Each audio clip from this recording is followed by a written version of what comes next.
So step 2 is pretty huge. Step 3 is all about optimizing your pages for search, which we just mentioned. So you need to have a unique title tag, and I'll show you what some of these are. But a title tag should be unique for every page on your website.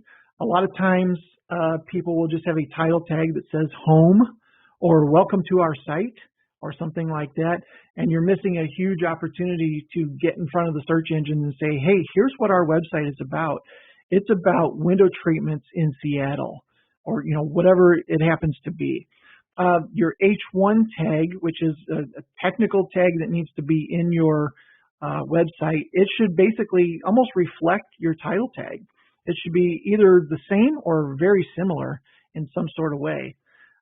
Images that should be named with your different primary keywords. So instead of uploading an image that's 1234.jpg, it should be window-treatments-blue.jpg or something along those lines.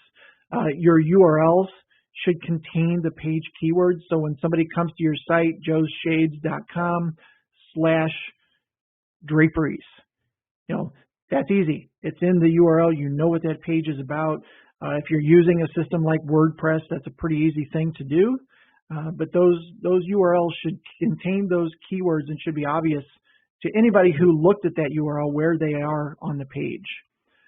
Internal links to other pages on your site. Internal links are big because it teaches the search engines what other things are related to each other on your site, and it also keeps people on your site longer because they're being drawn in, as you said, and every time that they click on another link to read something else that you've provided to them, you're just solidifying your branding in their mind. And as a expert in whatever this thing is that they're reading about.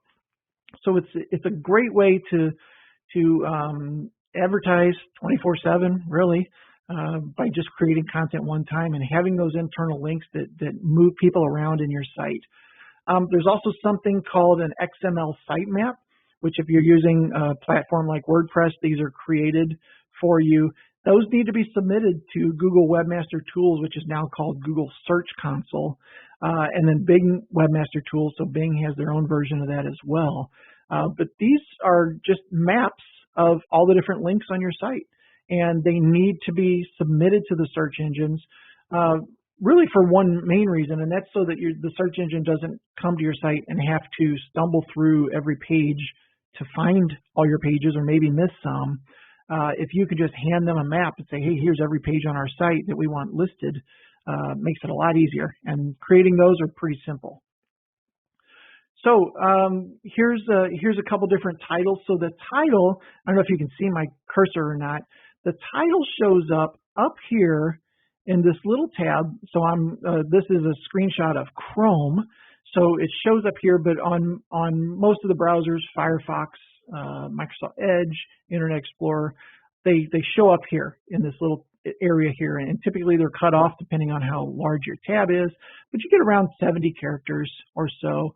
And here are some typical titles: Joe's Window Designs, or Home, or Welcome to Our Site. I mentioned those earlier. But an optimized title tag is something like Memphis Window Treatments, Tennessee Interior Design, Shades and Shutters. That may be a little bit long. It might be more than 70 characters, but fantastic title. Tells the search engines exactly what it is that you do, and it explains what this page is all about. So here's an optimized tag. I actually missed my arrow a little bit. It's right up here. But this one is St. Louis Window Treatments, Shutters, Draperies, Blinds, and Shades. So works out perfectly. Those titles are hugely important when it comes to optimizing your site. So then you grab that title, whatever it is for that particular page, and put that in as your H1 tag or your top heading tag. So for this particular page, we're probably going after Custom Draperies St. Louis, something along those lines. So you can see how those are very important, and they really do go back to the search engines and say, here's what this page is about. Here are some keywords which we have in place, and here's all the information you need. So, all right, step number 4, optimize for Google Maps. I'm going to grab a drink. All right. So Google Maps, hugely important. I've mentioned that a couple times, obviously, but this section really draws your eye to it, and especially when they start to have the reviews, you guys can see these.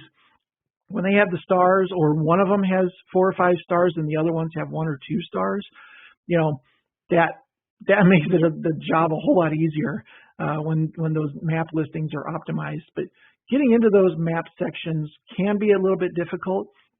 It takes a little bit of time. And so let's talk about how can you get ranked in those Google Map systems. Well, the biggest thing is to use Google My Business, which is google.com/business.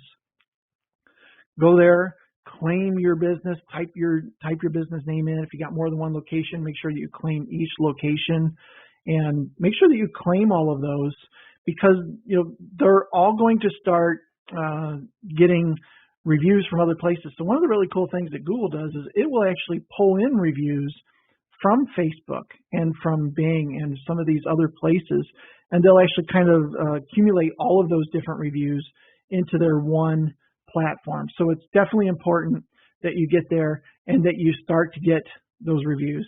The other driving factor in who shows up in that 3-pack is the amount of reviews that they have. And if you can start getting those and get 10, 20, 30 of them with a plan that works and a system that positively reflects those reviews on an ongoing basis, you're going to be set. That's a great great way to do it. And then there are some on-page things that you can do, which I mentioned earlier, such as embedding a map on your site, which talks back to Google Maps, which also talks to the Google My Business system. So they all start to work together and really kind of tell each other what you're about and where you're located. And that's the big thing we're after, are these main keywords like Memphis window treatments, for example. So citations, I want to make sure that I mention this. Kind of talked about it earlier. We talked about the NAP, or the name, address, and phone number. A citation is just a reference to your business, but it might not be a link. It might be a business directory or something. It may be a chamber of commerce, right, where you're in their business listing because you're a member, something along those lines. So that your name, address, phone number always needs to be the same, needs to be spelled the same, said the same. Everything needs to be exactly correct, and it should match what's in your footer on your website. So you really should have that NAP in your footer as well. I mentioned that earlier. You need to be on a lot of the different major online directory sites, and we can get you a list of those if you need them, but the obvious ones are Yelp, Angie's List, City Search, Yahoo Local, Facebook even counts as one of those. So definitely need to be on there. They need to always be the same, and that will help you move up in those Google Maps. The other thing, obviously, is getting the reviews. I've probably mentioned that a couple times now, but you need to have a strategy in place that continually gets those reviews in a way that number keeps going up. And here's an example of a search for a couple different awning companies, and you can see our client in this case has 5 or 10 5-star reviews. The next one down has a 6 average of 3.2 stars, and then the next guys don't have any.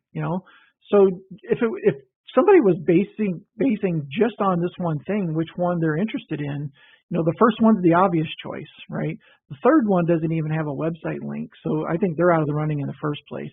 So then it's between those two, and the first one just makes more sense, and most people are going to click on that just because of the amount of reviews that they have and the amount of positive reviews that they have.